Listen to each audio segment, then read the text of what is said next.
மகாபரிசுத்தமான தேவனுடைய நாமம் மகிமைப்படுவதாக. இந்த அருமையான சந்தர்ப்பத்தை தேவன் அடியனுக்கு தந்தபடியினால் தேவனுடைய இரக்கம் என் மீது பெரிதா இருக்கிறது. அதே இரக்கம் இந்த வீடியோவை பார்க்கிற யாவர் மீதும் பெரியா இருக்க வேண்டும் என்று அடியன் விரும்புகிறேன். தேவனுடைய நாமம் மகிமைப்படுவதாக. இந்த எசேக்கியேல் புஸ்தகத்துல ஒரு வசனத்தை பார்க்கலாம். படிங்க. 25வது அதிகாரம் 14வது வசனம். நான் இஸ்ரவேலாகிய என் ஜனத்தின் கையினால் ஏதோமிடத்தில் பழி வாங்குவேன்.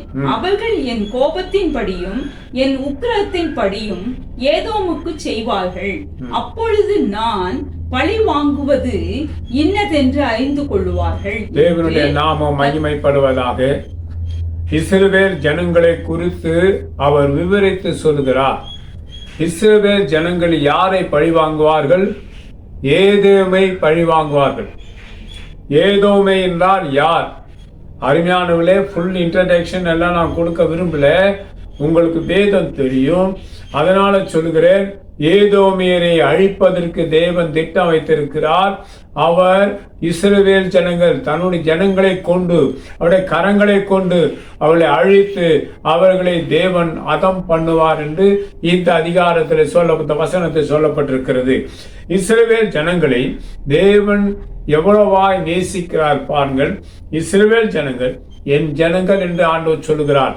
அருமையான தேவ ஜனமே, முழுமையாக பார்க்கும் போது இஸ்ரவேல் ஜனங்களை குறித்து ஜாதிகளை துரத்தினார், ராஜ்யங்களை அசைய பண்ணினார். இன்றைக்கும் ராஜ்யங்களை தேவன் இஸ்ரவேல் ஜனங்களை கொண்டு அசைத்துக் கொண்டிருக்கிறார். இஸ்ரவேல் ஜனங்கள் அந்த யுத்தத்தில் அமலேக்கியர்களை அழித்து கொண்டிருக்கிறார்கள்.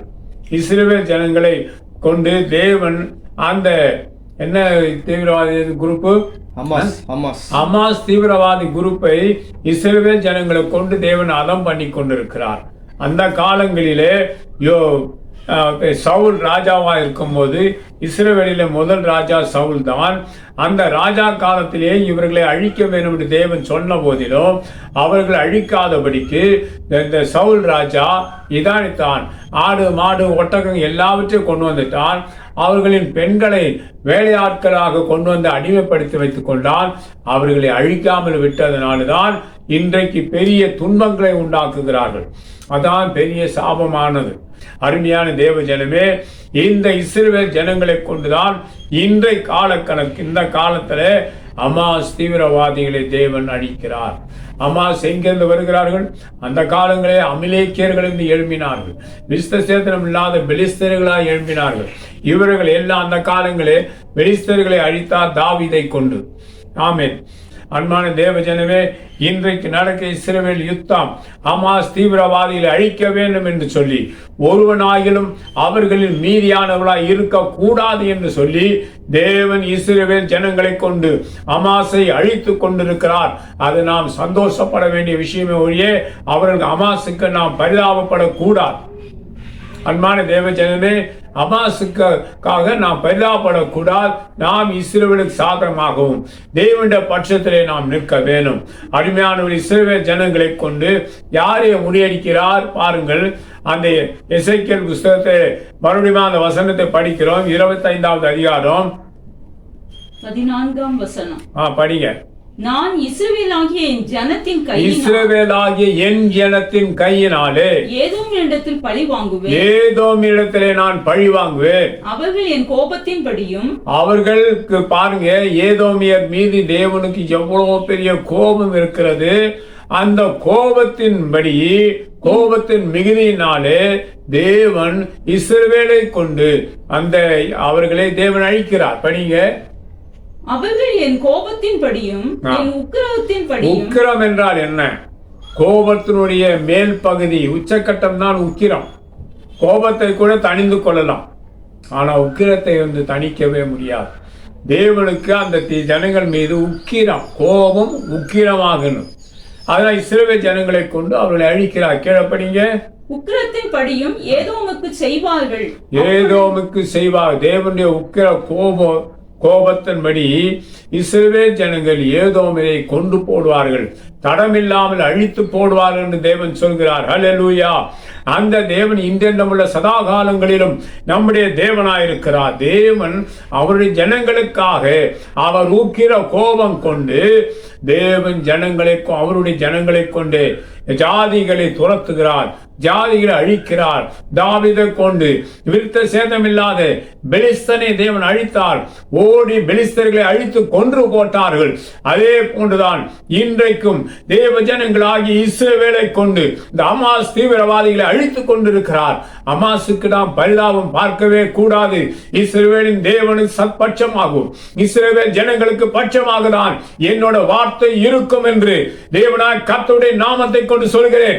இஸ்ரவேலுக்கு விரோதமாய் குறி சொல்லுவதும் இல்லை, யாக்கோபுக்கு விரோதமாய் மந்திரவாதம் இல்லை. இஸ்ரவேல் ஜனங்கள் செய்கிறது சரியே. அமாசை அழித்தே ஆக வேண்டும். அமாஸ் ஒருவனாயிலும் உயிரோடு இருக்கக்கூடாது. இந்த வீடியோ யார் பார்த்தாலும் சரி, இஸ்ரவேல் ஜனங்களுக்கு சாதகமாய் நீங்கள் உங்களுடைய ஜெபம் உங்களுடைய வார்த்தையில் இருக்க வேண்டும். அமாசுக்கு பரிதாபம் பார்க்காதீர்கள். அமாசை இஸ்ரவேல் அழித்தே போடுவார்கள். அது தேவ கட்டளை, தேவ திட்டமாயிருக்கிறது. அருமையான தேவஜனமே, மீதியாய் ஒருவனையும் ஆண்டவர் வைக்கவில்லை. இஸ்ரவேல் ஜனங்களை கொண்டே அவர்களை அழித்து போட்டார். எசேக்கியேல்ல படிக்கிறோம். அதே போன்றுதான் இன்றைக்கு அமாசை தேவன் அழிக்கிறார். தேவன் அனுமதிக்காமல் அமாஸ் அழிந்து போக மாட்டார்கள். இஸ்ரவேல் ஜனங்களை அவர்கள் பயங்கரமான சித்திரவாதம் பண்ணியிருக்கிறார்கள். அவர்களே செத்தவர்களை தான் கணக்கு கொடுக்கிறார்கள். இஸ்ரவேலை சித்திரவாதம் பண்ணினார்களே, அதை இஸ்ரவேல் அதிகமாக வெளிப்படுத்தவில்லை. அவர்கள் தேவ சமூகத்தில் இஸ்ரவேலின் தேவனுடைய தீர்க்கதரிசிகள் இன்றைக்கு இஸ்ரவேலில் இருக்கிறார்கள். அவர்களிடத்தில் அறிவிக்கிறார்கள். அந்த தேவனுடைய தீர்க்கதரிசிகள் இஸ்ரவேலுக்காக தேவனிடத்தில் பரிந்து பேசிக் கொண்டிருக்கிறார்கள். இஸ்ரவேல் ஜனங்களை தேவன் அவன் உயர்த்துகிறார். இஸ்ரவேல் ஜனங்கள் பட்சத்தில் தேவனுடைய கரம் இருக்கிறது. அமாசை தேவன் அழித்தே போடுவார். இங்க இந்த ஊழியக்காரன் பேசுகிறான். இந்த வீடியோ யார் இடத்துல போட்டு காட்டுங்க. அமாசுக்கு இரக்கம் பாராட்டக்கூடாது. அமாசு அழிக்க வேண்டும். அமாசு தீவிரவாதிகளை அழிக்க வேண்டும். அமாசு ராணுவத்தை அழிக்க வேண்டும்.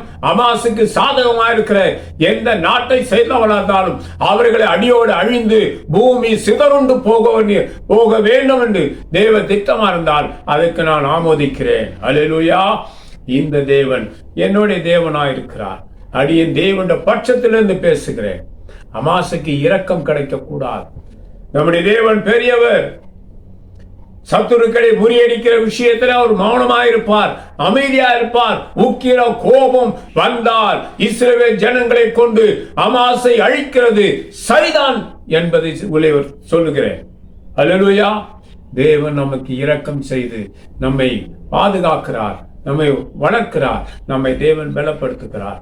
இஸ்ரவேலுக்கு சகாயம் பண்ணுகிற தேவன் உனக்கு சகாயம் பண்ண மாட்டார்களா? தேவஜனங்களே, இஸ்ரவேலுக்கு சகாயம் பண்ணுகிற தேவன் உனக்கு சகாயம் பண்ணுவார். உனக்கு விரோதமாய் எழும்பினவன், உன்னை கலங்க பண்ணினவர்கள், உன்னை மடங்கடிக்க பார்க்கிறவர்கள், உங்க பேர்களை கெடுக்கிறவர்கள், உங்களுக்கு விரோதமாய் திட்டம் தீட்டுகிறவர்கள், உங்களுக்கு விரோதமாய் எழுப்பி கூட்டம் கொடுக்கிறவர்கள் யாராயிருந்தாலும் நீங்கள் அழிக்க வேண்டியதில்லை. தேவனை அழிப்பார். அவர்களால் மேற்கொள்ள முடியாத சத்துருக்களிடத்திலே தேவன் அவர்களை ஒப்பு கொடுப்பார்.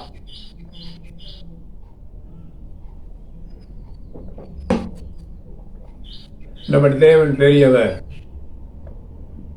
நீங்கள் சும்மா இருங்கள், நான் உங்களுக்காக யுத்தம் பண்ணுவேன் என்று சொல்கிறார். இஸ்ரவேல் ஜனங்கள் சும்மாதான் இருந்தார். இப்ப அவர்களை பலப்படுத்தி அவளை அழிக்கிறார். அன்பானவர்களே, இன்றைக்கு நமக்கு விரோதமாக யார் எழும்பினோம்? உன் சகோதரனே உனக்கு விரோதமாக எழும்பி உன்னை அதம் பண்ண வந்தாலும் அவர்களையும் தேவன் அவர்களால் மேற்கொள்ள முடியாத சத்துக்களிடத்திலே ஒப்பு கொடுப்பார். அவர்கள் மடங்கடிக்கப்பட்டு போவார்கள். ஏனென்றால் தேவன் சொல்கிறார் ஏசாயா புஸ்தகத்திலே, நான் உன்னை பலப்படுத்தி உனக்கு சகாயம் செய்வேன். அதை படிக்க பார்க்கலாம். ஏசாயா புஸ்தகம். நீ பயப்படாதே, நான் உன்னுடனே இருக்கிறேன் என்று தேவன் சொல்லுகிறார். திகையாதே, நான் உன் தேவன், நான் உன்னை பலப்படுத்தி உனக்கு சகாயம் பண்ணுவேன். தேவன் சகாயப்படுத்துவார், சகாயம் பண்ணுவார். வலது கரத்தினால் உன்னை தேவன் தம்முடைய நீதி வலது கரத்தினால் நம்மை தாங்கி என்ன செய்வாருங்களா? நம்மை அவருடைய செட்டைகளுக்குள்ளாக மறைத்துக் கொள்வார். அவருடைய நீதியின் வலது கரத்தினால் நம்மை தாங்குவார். நமக்கு விரோதமாய் யார் எழும்பினாலும் சரி, தேவன் கைவிட மாட்டார். அருமையான தேவ ஜனமே, எனக்கு விரோதமாய் யார் எழும்பினாலும், யார் என் பெயரிலே கெடுத்தாலும், என் பிறப்பை கொச்சப்படுத்தி பேசினவர்கள் உயிரோடு இல்லை. என் பிறப்பை குறித்து கொச்சப்படுத்தி பேசினவர்கள் அழிந்து போனார்கள், இன்னும் அழிவார்கள். எனக்கு விரோதமாய் எழும்பினவர்கள் அழிந்து போவார்கள். சத்துரு அவர்களை மடங்கடித்து போட்டு விடுவான். எனக்கு விரோதமாய் மந்திரவாதி இடத்துல போய் மாந்திரிகம் செய்தாலும் தேவன் உன்னை அழிப்பார் என்பதை இந்த வீடியோவிலே நான் பேசுகிறேன். அல்லேலூயா. தேவனுடைய பட்சத்தில் இருக்கிறவன், தேவனை பார்க்கிறவன், தேவனை ஆராதிக்கிறவன், தேவனுடைய ஊழியம் செய்கிறவன், நான் யாருக்கு முன்பாக நிற்க வேண்டியதில்லை. என் தேவனாய் கர்த்தருக்கு முன்பாக நிற்கிறேன். தேவன் என்னை பலப்படுத்துவார். நான் யாரையும் சார்ந்து வாழ வேண்டியது அவசியம் இல்லை. யாரையும் சார்ந்து வாழ தேவன் எனக்கு உதவி செய்வார். நான் பேராசை ஆசைப்படுகிறவன் இல்லை, பேராசைப்படுகிறவனும் இல்லை. யாரையும் ஏமாற்றி பொய் சொல்லி ஒரு ரூபாய் கூட நான் வாங்கினதும் இல்லை. யாருடைய பணத்தை அவனுக்கு தெரியாமல் எடுத்ததும் இல்லை. ஒரு சேட்டையாகிலும் அவர்கள் இடத்துல எடுத்து எனக்கு வைத்ததும் இல்லை. என் தேவன் மட்டும் என்னை பாதுகாக்கிறார். பிறனுக்குள்ள யாதொன்றியும் இச்சையாது இருக்க மட்டும் தேவன் எனக்கு உதவி செய்கிறார். அருமையான தேவ ஜனமே, தேவன் பட்சத்திலே நாம் நிற்க வேண்டும். நம்முடைய கரங்களினாலே யாரையும் வஞ்சிக்க கூடாது. நம்முடைய கரங்களினாலே யாரையும் மோசம் போக்க கூடாது. யாரோட பொருளையோ, யாரோட இடங்களையோ, யாரோட வஸ்திரங்களையோ இந்த கரங்களினாலே நான் ஏமாற்றினதும் இல்லை, எடுத்ததும் இல்லை. தேவன் எனக்கு போதுமானவர். அல்லேலூயா. நம்மை மோசம் போக்க நினைக்கிறவர்களுக்கு தேவ கோபம் வரும். இப்ப நான் பிறந்த வீட்டிலேயே ஒரு சாபக்கட்டு இருக்கிறது. அதனால்தான் அவர்களை தள்ளிவிட்டேன்.